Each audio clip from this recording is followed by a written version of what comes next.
Hello everyone, welcome to नव classes. I am Navdeep Kaur. कैसे हो आप सब? आज हम लोग डिस्कस करेंगे smart PLS advance research methods. इस पर्टिकुलर वर्कशॉप का फर्स्ट डे कल होने वाला है। आज इसके बारे में डेमो लेंगे, ठीक है, सीखेंगे, सॉफ्टवेयर देखेंगे। स्मार्ट पीएलएस सॉफ्टवेयर आपको दिखाऊंगी मैं, और रिसर्च मेंटरशिप कोर्स के बारे में मैं आपको बताऊंगी, ठीक है। Good afternoon. So guys, research mentorship course जो है ना जी, let me show you, it's here. जिससे कि आपको दिख जाएगा रिसर्च मेंटरशिप प्रोग्राम, ठीक है। तो इसके अंदर अगर आप कंटेंट पे क्लिक करेंगे, I hope everything is visible.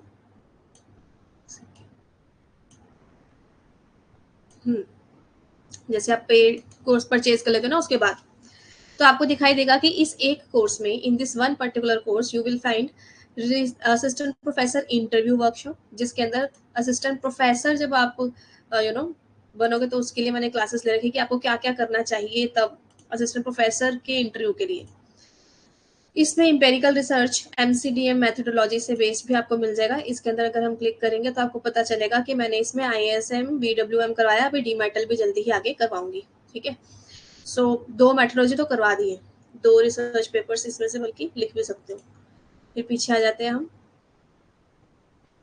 And research proposal, जो रिसर्च प्रपोजल होता है, ये भी बनाना मैंने आपको सिखा रखा है कि प्रपोजल कैसे बनाते हैं, ठीक है। यहाँ पे then you will find synopsis, research proposal, PhD interview. भाई इंटरव्यू अलग अलग होते हैं, असिस्टेंट प्रोफेसर के लिए अलग चीजें पता होनी चाहिए, डेमो बनाना है, ये सब करना है, आपका डेमो भी होगा वहां पर। और पीएचडी इंटरव्यू के लिए अलग वीडियो है, अलग कोर्स है। अच्छा, रिसर्च पेपर एसएलआर बेस्ड, जिसमें सिस्टमैटिक लिटरेचर रिव्यू कैसे लिखते हैं वो मैंने सिखा रखा है।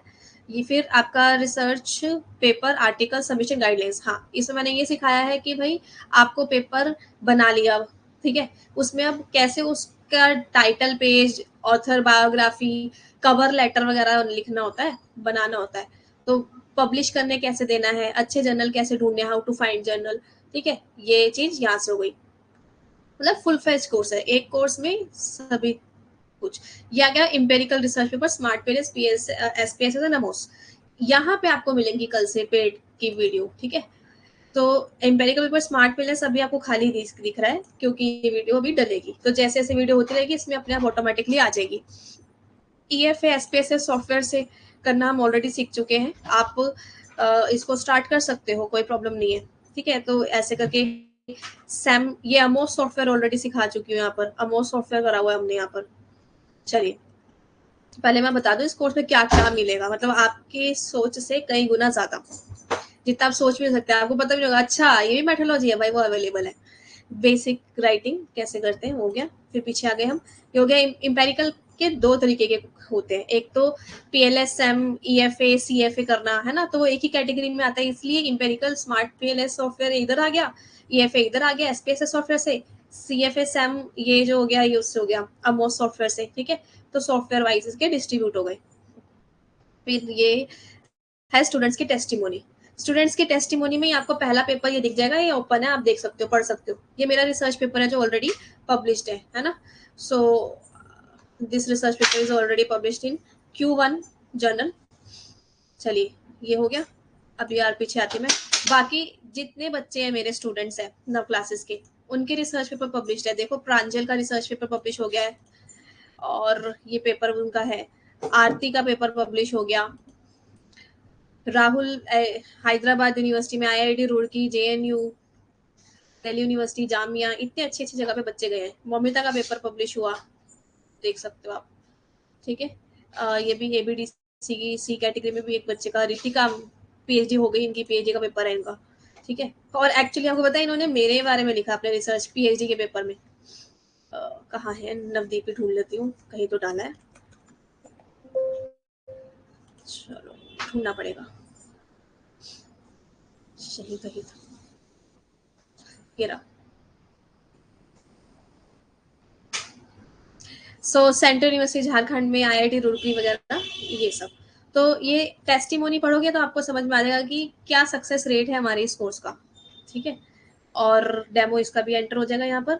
चलिए, अब मैं आपकी तरफ आती हूँ, देखती हूँ आप क्या कह रहे हो। once a minute, let me see your comment. हाँ जी, I am pursuing PhD in marketing but I need to update my title, submit a new proposal. हाँ, तो रिसर्च प्रपोजल सिनॉप्सिस वाला टैब है ना फोल्डर कोर्स के अंदर, तो वो पढ़ना उसके साथ। अच्छा, अब इस कोर्स में कैसे स्टार्टिंग होगी, कैसे कवर कर पाएंगे, है ना। तो जैसे ही आप इस कोर्स को ज्वाइन करते हैं, तो ये डेमो क्लास है। ऐसे ही अगर आपको, एक मिनट, प्रपोजल लिखना है, जैसे आप कह रहे हो प्रपोजल लिखना है ना, तो आपको क्या करना है मैंने आपको समझा दिया। तो रिसर्च प्रपोजल वाले फोल्डर में आएंगे, रिसर्च प्रपोजल की क्लास 1 देखनी है। ये वाली फर्स्ट क्लास देखने के बाद मैंने बताया है कि कोर्स के अंदर अनाउंसमेंट का टैब है, या किसी को अनाउंसमेंट का टैब दिखाई दे रहा है, नोटिस बोर्ड का टैब है ना। तो ये रहा वो नोटिस बोर्ड अनाउंसमेंट का टैब। एक मैं एक्स्ट्रा टैब जरा बंद कर दूं। तो इस पे जब आप क्लिक करेंगे तो आपको, अभी मैं हटा देती हूँ फटाफट आपको रिसर्च गूगल फॉर्म का लिंक मिलेगा। ठीक है, कहाँ से मिलेगा ये समझ में आ गया आपको? अनाउंसमेंट वाले टैब से, ये वाला, या फिर आप ऐप से देखोगे तो नोटिस बोर्ड लिखा हो सकता है इसके ऊपर। ठीक है, सो आपके कंटेंट, लाइव क्लास अटेंडेंस, और इसके बाद इस पे आएगा रिसर्च कोर्स। इसमें आप ईमेल, नेम, फोन नंबर, ताकि मैं आपको फोन कर सकूं। ठीक है, आपकी क्वारी किस चीज से रिलेटेड है, आप anything you want to tell me, तो आप यहाँ पे लिख के सबमिट करोगे। फिर उसके बाद मैंने यहाँ पर मेंशन करा हुआ है कि 24 to 48 आवर्स के अंदर अंदर मैं आपको खुद कॉल करती हूँ। ठीक है, आई विल कॉल यू, ताकि आपका टाइटल वगैरह डिस्कस कर सकूं, आपको समझा सकूं कि कैसे करना है, क्या करना है। Is it clear? तो ऐसे करके आप तक मैं रीच करूंगी। फर्स्ट वीडियो देखने के बाद इस तरीके से आपने मुझे कांटेक्ट करना है। कैसे कांटेक्ट करना है? जस्ट गूगल फॉर्म भरना है और बैठ जाना है आराम से। अगला काम मेरा है, मैं आपको कॉल करूंगी। Is it clear? चलिए, सो ये तो, एक मिनट, अब मेरे को चेक करने दो। ये हमारा कोर्स का फर्स्ट डे में मैंने बताया था कोर्स का ओवरव्यू, कि कोर्स में क्या क्या मिलेगा और मेरे को कैसे रीच कर सकते हो, गूगल फॉर्म कैसे भरना है, ये यहाँ तक बता दिया अब आपको। चलो, अब नेक्स्ट केस इज कि भाई इस पर्टिकुलर स्मार्ट पीएलएस वर्कशॉप के अंदर, this is one of thing that you are getting, actually you are getting many things in the course. वो चीज क्लियर है ना? ये ऑल इन वन है, सारे रिसर्च, इंटरव्यू, सब कुछ एक जगह घुस गया। अब स्मार्ट पीएलएस के अंदर क्या होता है, इससे रिलेटेड मैं कुछ एग्जांपल्स लाई हूं आपको कि कैसे कैसे रिसर्च पेपर पब्लिश होते हैं। ठीक है, पहले आपका मन कर रहा है सॉफ्टवेयर देखने का, तो late me show you the software. आप आपने ये कोर्स परचेज कर लिया है ना, तो रिसर्च प्रपोजल वाली फर्स्ट क्लास देखो। इन एनी केस अगर आप न्यू स्टूडेंट है तो रिसर्च प्रपोजल वाली फर्स्ट क्लास देखो, उसमें मैंने टाइटल कैसे सर्च करते हैं ये बताया है। फिर आप गूगल फॉर्म भरो, फिर आई will call you. Is it clear? यही चीज का रिप्लाई मैं बार बार दे रही होती हूँ। Let me open the software and show you the software कि इसमें क्या होता है, कैसा होता है। जी, तो अब आपको दिखाई दे रहा होगा कि स्मार्ट पीएलएस सॉफ्टवेयर ओपन हुआ है। Now you can see the full software. ठीक है, कुछ इस तरीके से ये सॉफ्टवेयर दिखाई देता है। यहाँ पे न्यू प्रोजेक्ट बना सकते हैं, पीएलएस सेम कर सकते हैं, सीबी सेम कर सकते हैं। ठीक है, प्रोसेस मैक्रो भी अपन यूज करेंगे, रिग्रेशन भी यूज करेंगे, तो ये सारी चीजें कर सकते हैं। What is PLS same? ये अभी नया मॉडल बनाने को कह रहा है। मैंने जो ऑलरेडी जिस पे काम किया मैं आपको वो खोल के दिखा देती हूँ, तो जल्दी आपको समझ में आएगा। ये मैंने अभी बनाया था जी। तो पीएलएस का मतलब होता है पार्शियल लीस्ट स्क्वायर। ठीक है, हाँ जी, ठीक है, very good. Partial least square होता है, और अगर मैं सिर्फ लीस्ट स्क्वायर मेथड बोलूंगी, मतलब लीस्ट स्क्वायर पार्शियल वर्ड नहीं लगाऊंगी, तो वो होता है CB Sam. CB Sam Amos software से होता है। ठीक है, वो भी हमने करवा रखा है। ये सारी चीजें जब भी आप कोर्स ज्वाइन करेंगे, उसके बाद फर्स्ट वीडियो देखेंगे रिसर्च प्रपोजल की, गूगल फॉर्म भरेंगे, तो मैं आपको सिखाऊंगी, समझाऊंगी कि अब आगे क्या करना है वासु। ठीक है, आपको कुछ नहीं पता, मुझे पता है। अगर आपको सब कुछ पता होता तो क्या आप ये कोर्स परचेज करते? नहीं। ठीक है, कोर्स परचेज करने का मतलब कि आपको नहीं आता। कोर्स क्यों लेते हैं हम, या वर्कशॉप क्यों लेते हैं? सिर्फ इसलिए क्योंकि नहीं आता। ठीक है, तो ये चीजें ही आपका मेरा जो डायरेक्ट कांटेक्ट होगा, मैं आपकी बात को समझूंगी, आपके सब्जेक्ट को समझूंगी, उसके हिसाब से आपको बताऊंगी। क्योंकि यहीं पे प्रीति का आंसर, वसु का आंसर, अनु और रीना का आंसर अलग अलग होगा। समझ आ रही है सबको? अलग अलग क्यों होगा? आपके सब्जेक्ट अलग है, आपका एरिया अलग है, इसलिए that is why this course has this much fees. This course is having personalised interaction. सिर्फ मैंने यहाँ पे बता के छोड़ नहीं देना है, आपको आपके लिए क्या चाहिए वो बताना है, ठीक है। तो अब वो डाउट क्लियर हो गया। आप मेरे से अभी चैट में पूछोगे मुझे ये नहीं पता क्या करूं कैसे करूं, नहीं बता सकती मैं। आपके पास कोर्स है या परचेज करोगे तो उसकी फर्स्ट वीडियो के बाद गूगल फॉर्म भरोगे, तब मैं आपके साथ इंटरेक्ट करूंगी, राइट, क्योंकि सबके लिए सेम आंसर नहीं है। हाँ जी, तो अभी मैं जस्ट सॉफ्टवेयर का रूबरू करवा रही हूँ। तो इस सॉफ्टवेयर से हम लोग PLS SEM कैलकुलेट कर सकते हैं, ठीक है। अभी जैसे कि जस्ट डेमो दिखा रही हूँ मैं, इस तरीके से कैलकुलेट कर लिया, इसमें आर स्क्वायर निकल के आ गया, इसके अंदर इसके कंस्ट्रक्ट की रिलायबिलिटी आ गई, ठीक है। अभी सब कुछ सॉल्व हो रहा है इसलिए ग्रीन दिख रहा है, नहीं तो रेड भी होता है। चलो, डिस्क्रिमिनेंट वैलिडिटी आ गई, ठीक है, ऐसे करके। चलो, और बूट स्ट्रैपिंग वगैरह भी सीखेंगे हम। IPMA भी मैंने आपको बताया था कि ये सब सिखाऊंगी मैं आपको, ठीक है। प्रिडिक्शन, NCA वगैरह ये सब चीजें भी हम इस कोर्स में सीखेंगे। तो मैं क्या कही थी कि अगर लीस्ट स्क्वायर मेथड होता तो कौन सा मेथड यूज कर रहे होते हम, तो हम रिग्रेशन यूज कर रहे होते हैं, लेकिन वो तब यूज होता है जब हमारी जो पॉपुलेशन है वो फुल्ली नॉर्मली डिस्ट्रीब्यूटेड है। लेकिन गाइज रियल में जो हम एक दूसरे से इंटरेक्ट कर रहे हैं, क्या आप सब आपने मेरा स्टैटिस्टिक्स की क्लास देखी कभी, या स्टैटिस्टिक्स आती है आपको? ये पता है नॉर्मल डिस्ट्रीब्यूशन क्या होता है, जो कि स्क्यूड नहीं होता, राइट। नॉर्मल सॉरी, जो कि स्क्यूड होता है, एक मिनट में कंफ्यूज हो गई। हाँ, जो स्क्यूड नहीं होता सिमेट्रिक होता है, ठीक है। नॉर्मल डिस्ट्रीब्यूशन सब कुछ बिल्कुल एक समान। ये कौन टन बजा रहा है? अभी रुको, मैं आप लोगों की क्वेरी लास्ट में लूंगी, प्लीज अभी वो रेज द हैंड मत करो, मेरे को मेरी बात बताने दो पहले। जो सिमेट्रिक होता है, अब रियल में अभी मैं आपको ही पूछ लूं तो आप सब कौन कौन से सब्जेक्ट से बिलोंग करते हो, आप लिखो जरा कमेंट में। हाँ, बन जाती है, वही सॉफ्टवेयर आपको फिर अपने मैकबुक वगैरह वो वाला डाउनलोड करना होता है। आज की डेट में बेसिकली सभी सॉफ्टवेयर अवेलेबल है। हाँ जी, बताइए। आप सोशियोलॉजी से हो, इकोनॉमिक्स से हो, कॉमर्स से हो, एजुकेशन से हो, फाइनेंस से हो, सोशियोलॉजी से हो, पॉलिटिकल साइंस, ज्योग्राफी, मैनेजमेंट, मिल गया आंसर? मिला आंसर? मैं जवाब दे दूं एक बंदे को, किसी की प्रॉब्लम सॉल्व होगी। टीना संस्कृत से है, मैनेजमेंट से है, इंग्लिश से है, राइट। तो is the population normally distributed? नहीं।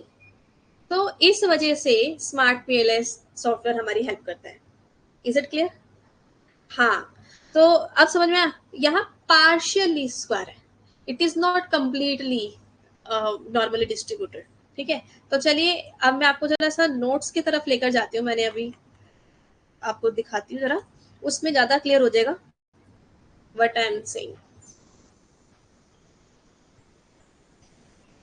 हाँ, ये नोट्स मेरे, ये रहा। Let's come here. देखो जी, जो PLS SEM है ये क्या है, partial least square structure equation modelling. Multivariate मतलब बहुत सारे मल्टीवेरिएट मतलब बहुत सारे वेरिएबल्स को लेकर चलता है, स्टैटिस्टिकल एनालिसिस टेक्निक। अब ये एक लेटेंट वेरिएबल को लेता है। लेटेंट वेरिएबल क्या होते हैं, वो सारी चीजें बेसिक से करेंगे हम कल, ठीक है। और इसी के जैसा एक CB SEM होता है। जो CB SEM होता है, जो अमोस सॉफ्टवेयर से हम सॉल्व करते हैं, वो कोवेरियंस बेस्ड होता है। सी का मतलब कोवेरियंस बेस्ड, सैम का मतलब स्ट्रक्चर इक्वेशन मॉडलिंग। जो मैंने अभी डायग्राम दिखाया था ना आपको कि इस चीज का इम्पैक्ट पड़ रहा है इस चीज के ऊपर, मीडिएटिंग वेरिएबल, मॉडरेटिंग वेरिएबल, ये सब चीजें सर्च कर सकते हैं उसमें। तो वो चीज क्या होती है, ये इसको बोलते हैं structure equation modelling. Structure equation modelling को करने के दो तरीके हैं, एक कोवेरियंस बेस्ड और एक वेरियंस बेस्ड। तो जो CB SEM है, जो अमोस सॉफ्टवेयर से होता है, मैं इसमें लिख दूं ब्रैकेट में कि भाई ये अमोस से होता है, इससे नहीं होता। वो भी करवा रखा है कोर्स के अंदर। तो खैर, तो ये आपका कोवेरियंस बेस्ड होता है। लेकिन जो पार्शियल लीस्ट स्क्वायर मेथड है, this is multivariate and variance based. तो ये किसके ऊपर बेस्ड होता है? वेरिएंस बेस्ड, ये वेरिएंस पे आधारित है। तो यहाँ पर कुछ आउटर मॉडल होते हैं, कुछ इनर मॉडल होते हैं, कुछ LOCs होते हैं, लोअर ऑर्डर को आपके कंस्ट्रक्ट्स, कुछ HOCs होते हैं, हायर ऑर्डर कंस्ट्रक्ट्स। ये सब भी हम कल सीख जाएंगे, ठीक है। अब द क्वेश्चन इज, मतलब एक अंदर का मॉडल होता है, एक बाहर का मॉडल होता है। कब यूज करते हैं PLS SEM? PLS SEM हम यूज करते हैं जब हमें किसी चीज की प्रिडिक्शन निकालनी हो या एक्सप्लोर करना हो कुछ, ठीक है। एंड रिसर्च मॉडल बड़ा कॉम्प्लेक्स है, बहुत सारी चीजें हैं। डाटा नॉट नॉर्मल है, जब हमारा डाटा नॉर्मल नहीं होता तब। खैर इसमें रिजल्ट तब ज्यादा अच्छा आता है जब मेरे पास 500 से प्लस रिजल्ट हो, लेकिन फिर भी सीबीएसएम 200 प्लस के ऊपर या 190 प्लस के ऊपर भी लगा लेते हैं। बट जितना ज्यादा सैंपल साइज होता है आपको बताइए, उतना नॉर्मल को अप्रोच करता है उतना ज्यादा अच्छा रिजल्ट आने लगता है। खैर नॉन नॉर्मल स्क्यूड है डाटा तो आप पीएलएसएम यूज कर लेते हैं। अर्ली थ्योरी डेवलपमेंट के टाइम पे भी पीएलएसएम यूज करते हैं। तो गाइस पीएलएसएम क्यों यूज होता है? प्रिडिक्शन करने के लिए, कुछ एक्सप्लोर करने के लिए, जबकि सीबीएसएम थ्योरी को टेस्ट करने के लिए। वो ज्यादा रिजिड है, उसके अंदर बहुत सारी कंडीशन एमएल एमएल मतलब उसके अंदर बेसिकली हाँ एमएल लिखा हुआ ना, तो मिनिमम लाइकलीहुड मेथड है वो एमएलएम है, ठीक है। मिनिमम लाइकलीहुड मेथड के ऊपर बेस्ड होता है ये सीबीएसएम। तो इसके अंदर ना आपका डाटा नॉर्मल होना कंपलसरी है। इसके अंदर बहुत सारी ऐसी चीजें कि अगर वो फॉलो नहीं हो पाएंगी ना तो सीबीएस तो आपका स्ट्रक्चर इक्वेशन मॉडलिंग का आंसर ही नहीं आ पाएगा। बट पीएलएस में कुछ एजम्पशंस थोड़ी इजी हो जाती है और वो इजीली सॉल्व हो जाता है। हम इस पे पाथ एनालिसिस तो दोनों में कर सकते हैं, ओएलएस कर सकते हैं, ऑर्डिनरी लीस्ट स्क्वायर मेथड। अब ये जो ओएलएस है ना, ये आपका नॉन नॉर्मल टाइप के डाटा पे चलता है, ठीक है। रिग्रेशन भी कर पाते हैं इसमें, कॉम्प्लेक्स मॉडल को भी सॉल्व कर सकता है ये। सीबीएसएम में बहुत सारी कंडीशन फॉलो होनी जरूरी है, इसलिए हम बड़े बड़े कॉम्प्लेक्स मॉडल नहीं बना पाएंगे उसके अंदर। हालांकि अगर बनाना हो तो बना भी सकते हैं, बट उसमें ज्यादा मेहनत लगती है, फिर डाटा पूरा दोबारा लो, ये सब प्रॉब्लम्स हो जाती है, ठीक है। एमकॉम के बाद गैप हो गया है और नेट भी क्वालिफाई नहीं है, प्लीज टेल मैं ये कोर्स लेना चाहती हूँ या फिर जेआरएफ करूँ। ले सकते हो अभी, क्योंकि मैं आप अभी आपका शुरुआत है ना, तो जेआरएफ की तैयारी भी कर सकते हो क्योंकि पेपर तो आपका दिसंबर में होगा।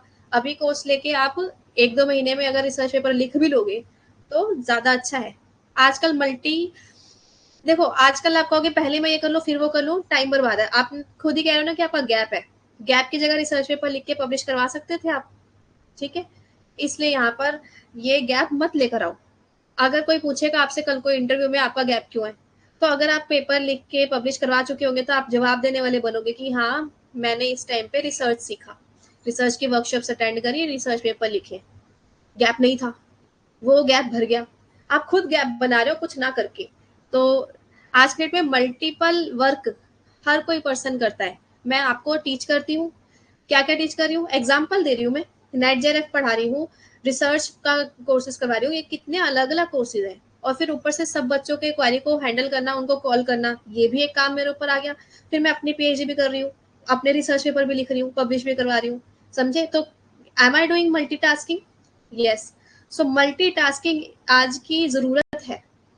अगर आप नहीं करोगे तो गैप के गैप रह जाएंगे फिर वो।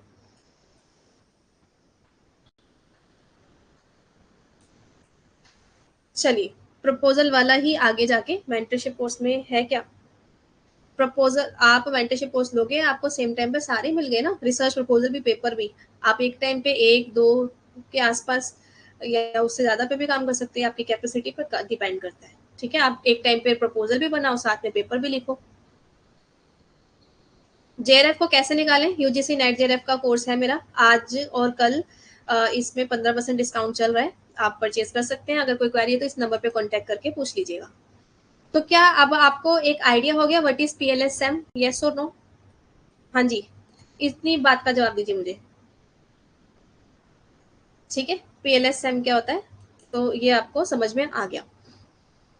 इसमें से ये भी थोड़ा आइडिया लग गया है। सीएफए क्या होता है? Confirmatory factor analysis. सैम क्या होता है? Structure equation modelling. जो मैंने अभी आपको मॉडल दिखाया था वो सैम था।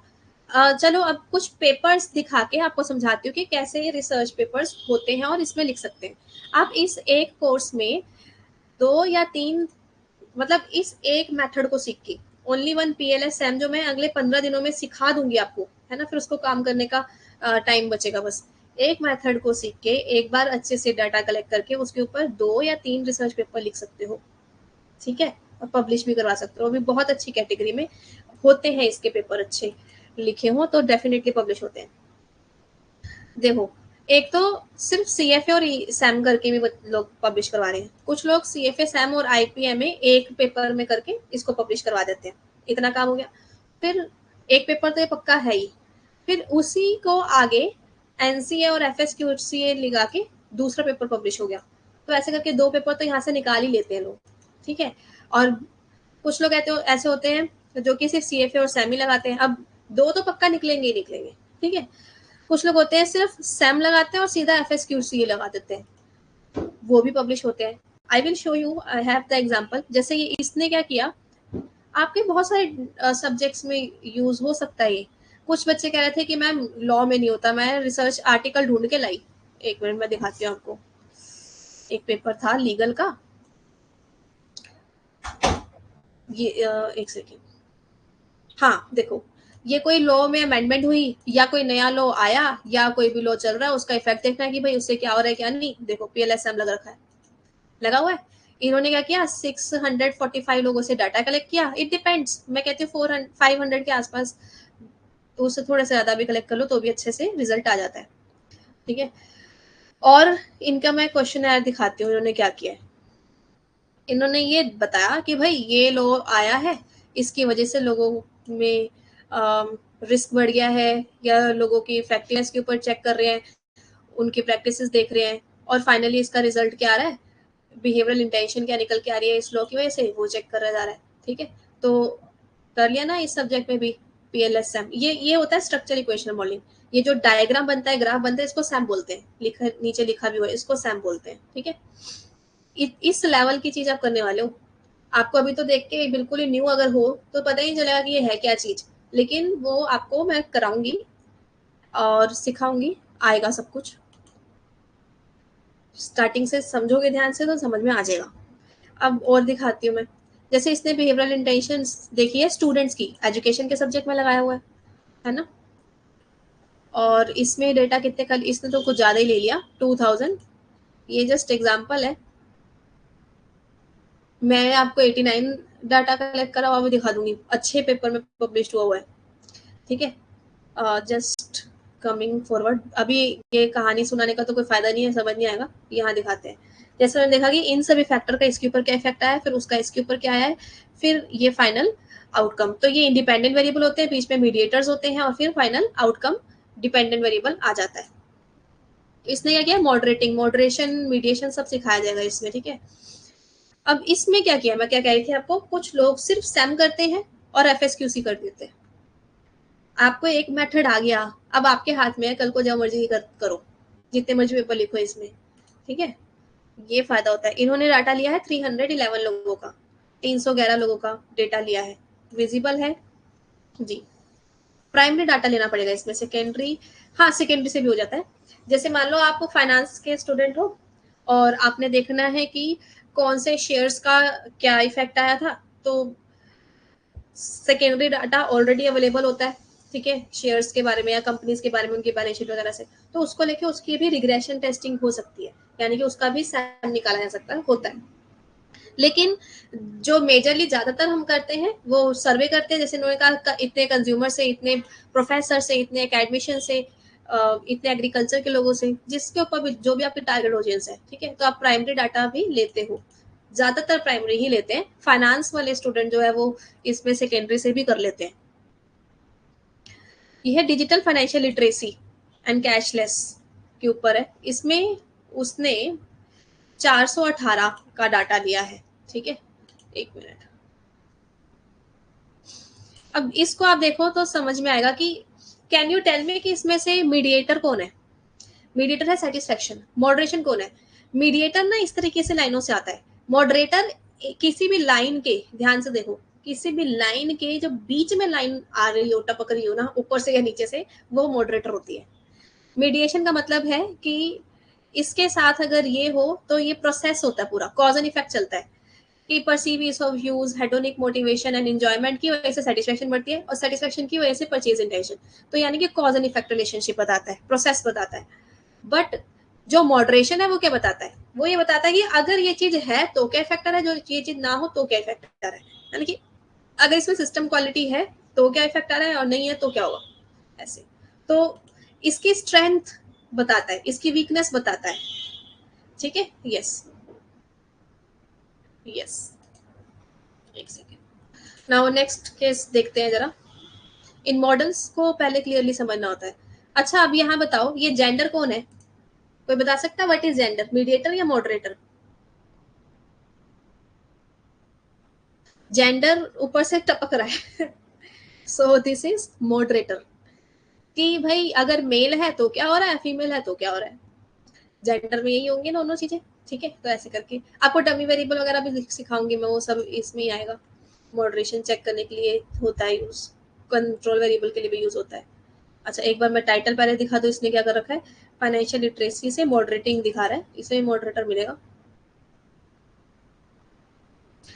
अच्छा, now you understood, PUNPEOU mediator है, ठीक है। और ये पिंट करके जो भी लिखा है उन्होंने, ये मॉडरेटर है। ये तो पहचानना आ गया आपको। अभी और देखते हैं, इसमें रिस्क और लॉक पे एम्फसिस, इसमें मीडिएटर रखा ही नहीं इसने, ये तीनों ही सीधे आ रहे हैं ना, किसी से कॉज एंड इफेक्ट का रिलेशन नहीं बन रहा। आप नोटिस कीजिए, ऐसा वाला रिलेशन करके ऐसे नहीं जा रहा वो, तो इस वजह से यहाँ पर मीडिएटर नहीं है।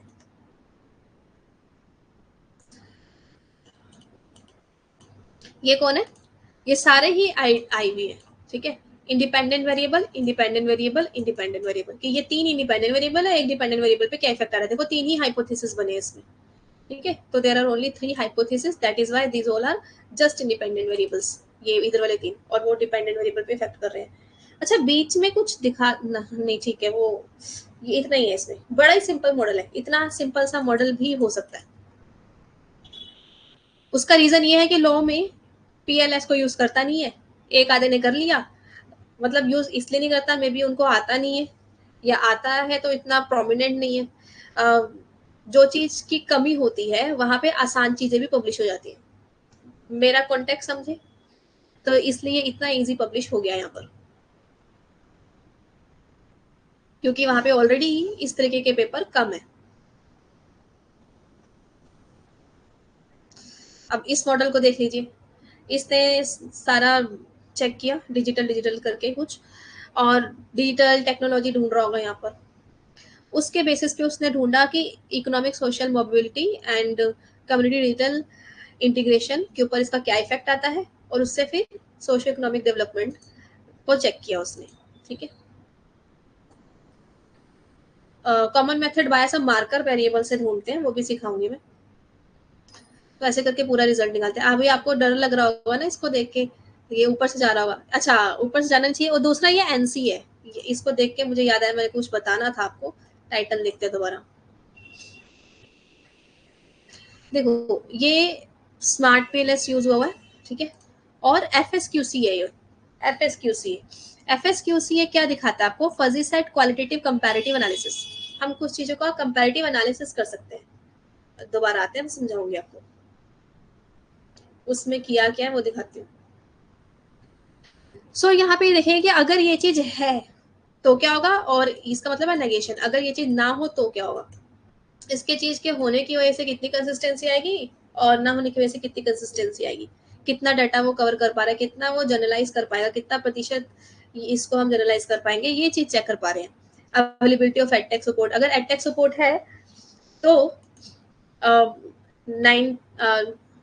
0.911 यानी कि 91.1% कंसिस्टेंसी होगी, और ये 81% आप जनरलाइज कर सकते हो, कवर कर पा रहा है ये डाटा, ठीक है। तो ये जनरलाइजेशन हम इससे पता लगाते हैं, हर चीज के होने ना होने से क्या इफेक्ट आएगा वो चीज बता रहे हैं।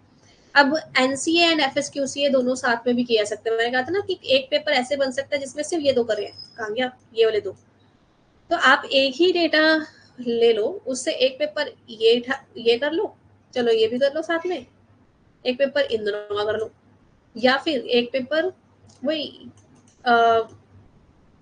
सिर्फ सैम CFA कर लिया और FSQCA कर लिया, ठीक है, या CFA कर लिया और NCA कर लिया, तो कुछ भी कर सकते हैं, बहुत सारे कॉम्बिनेशन बन सकते हैं इससे, ठीक है। सो NCA FSQCA वाले मॉडल में मैं कह रही थी ना आपको, क्या किया इसने, सिर्फ 84 पायलट डिस्ट्रिक्ट डिजिटल वाले में इसने स्टडी किया। इट डिपेंड कि जहां ऑडियंस मिल ही नहीं सकती क्या करेगा बंदा, जस्ट फॉर एग्जांपल अगर मुझे कंज्यूमर पे स्टडी करना है, तो कंज्यूमर तो सारे ही होते हैं, इसलिए वहां पे डेटा 500 से ज्यादा का लेना अच्छी बात है। अब मुझे स्टडी करना है फर्म्स के ऊपर, और फर्म्स होती कम है, और वो भी आर्टिफिशियल इंटेलिजेंस अडॉप्ट करी हुई, तो भाई उनका डाटा कम भी चलेगा, यहाँ पे डिजिटल विलेज की बात कर रहा है। अब बताओ डिजिटल विलेज है ही कितने, तो कहाँ ही जाए। तो वहां पे अगर वैसे ही पॉपुलेशन कम है तो वहां पे डाटा भी कम चल जाता है। तो ऐसी चीजें होती हैं। चाइना वाले तो कुछ भी कर देते हैं। सिर्फ 84 पे पकड़ के पब्लिश करा दिए चाइना वालों का है।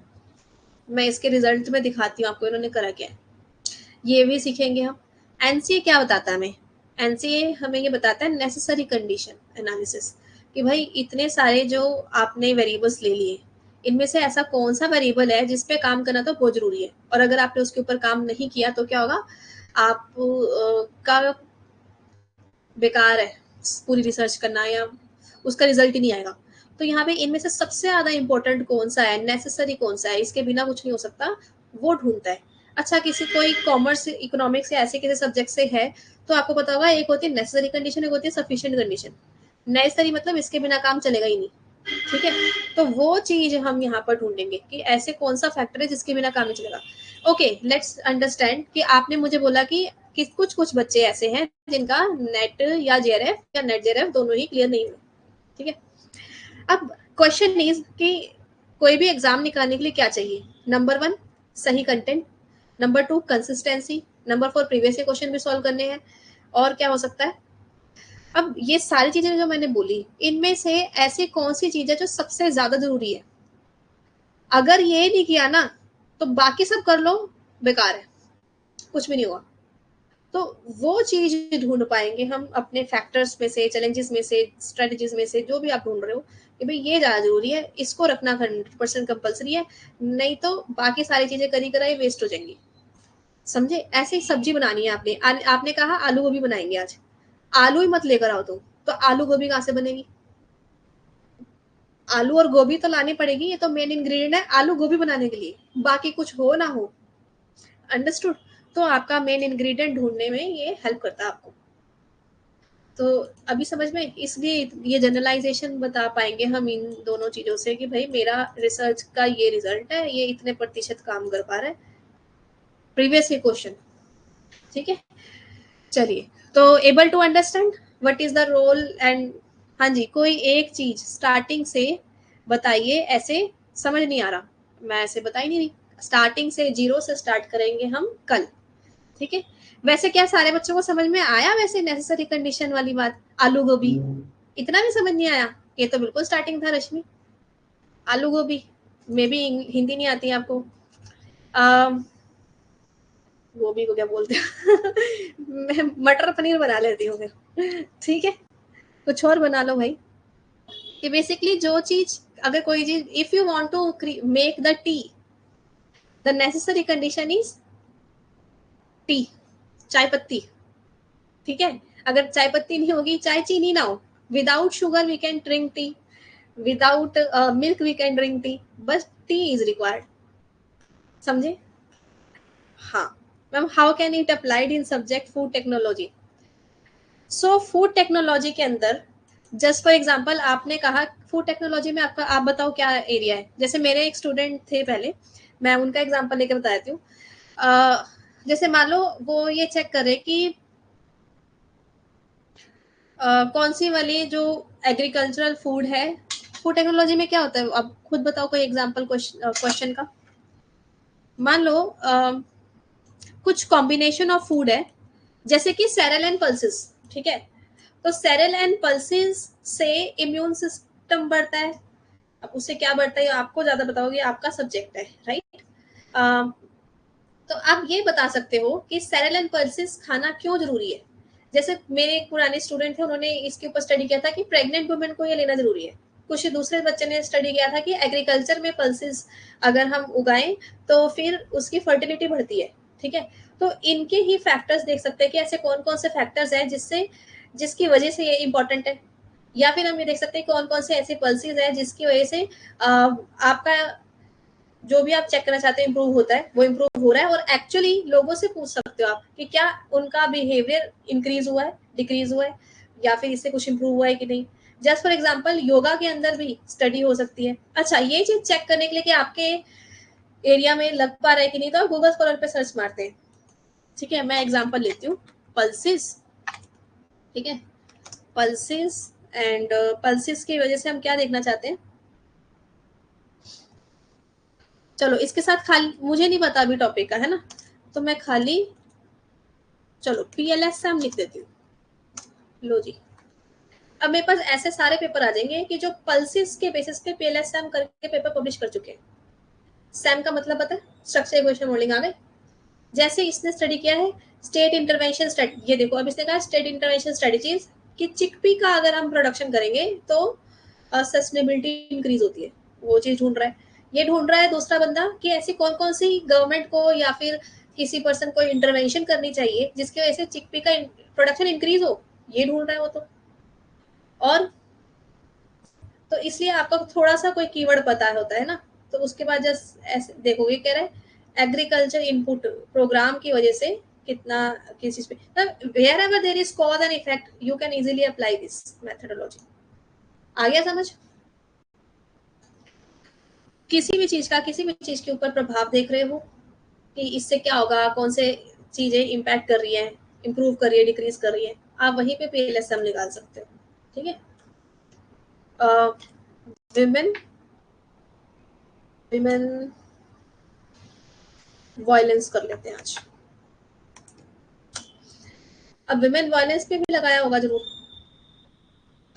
वो देख रहा है partner violence against women and labour productivity, इसके ऊपर चेक करने लग गया वो। ठीक है, तब ये थोड़ा सेंसिटिव मेथड है तो इसमें काफी कुछ आ रहा है। ऐसे करके यू कैन इजीली चेक कि थोड़ी सी चीज पता हो और पता लगाना है भाई ये मेथड लग रहा है कि नहीं, आप ऐसे करके चेक कर सकते हैं। मुझे सिर्फ topic selection, proposal, paper, what should I purchase, research, mentorship, ये सिर्फ था वैसे पढ़ के बताना नहीं था, ये सिर्फ नहीं है, सब कुछ है इसके अंदर ही है। रिसर्च प्रपोजल, पेपर, इंटरव्यू और गाइडेंस का मतलब 1-to-1 गाइडेंस। तो this is complete course in which you are actually getting everything. दिख गया? Research mentorship is one and only course which covering each and everything. हाँ जी, can I call you after this class to discuss my topic? If you are in the course then fill the Google form, I will call you. ठीक है, मैं call करूंगी,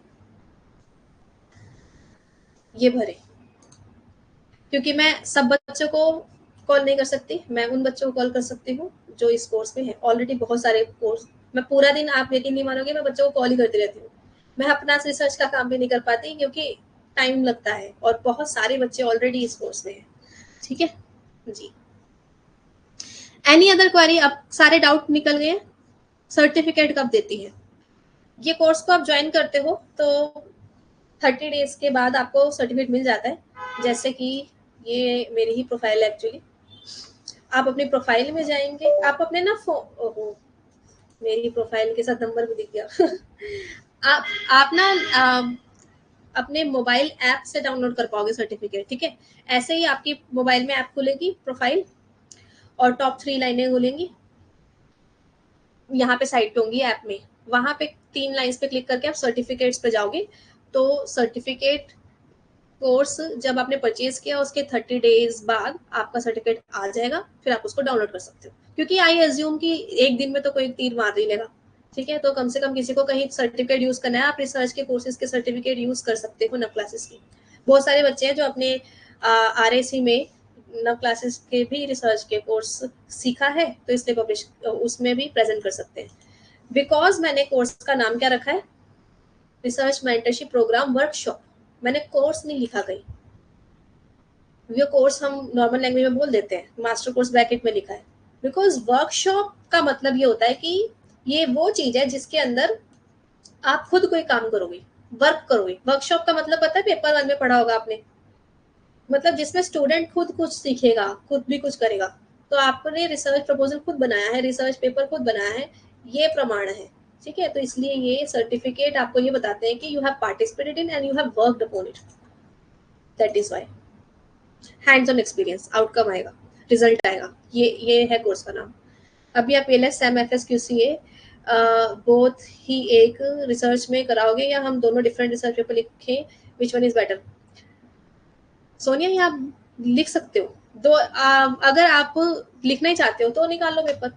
ठीक है, ये आपके प्रोडक्टिविटी बढ़ा देगा, निकाल सकते हो, 2 पेपर लिख सकते हो। मैं खुद इस पे जब पेपर लिखूंगी 2 ही लिखूंगी। अभी मैंने ये जो मैंने अभी आपको दिखाया था ना PLS वाला, ये मेरी स्टूडेंट का ही सॉल्व करा था, उसका PhD का थीसिस का है। ठीक है, ये LOC है, अभी इसके HO से निकलेंगे, ये क्या होता है कल पता चल जाएगा, ये इतना तो कल ही पता चल जाएगा, ये आप कल ही कर दोगे। अच्छा, तो मैं ये क्या कह रही थी, इनका डाटा 520 लोगों का है, और मैंने इनको भी यही सजेस्ट किया है कि दोनों कर लें, 2 पेपर निकाल लें। ठीक है, please give little guidance regarding research methodology course, research ethic for enrolment PhD student. जो बच्चे PhD ऑलरेडी कर रहे हैं या करना चाहते हैं, उसमें रिसर्च मेथोडोलॉजी कोर्स वर्क के अंदर एक कंपलसरी पेपर होता है ना, तो वो कोर्स 9 क्लासेस पे अवेलेबल है। उसमें क्या बताऊं मैं, 30 के आसपास उसमें वीडियो है। यहाँ पे रिसर्च PhD वाले टैब में जाएंगे,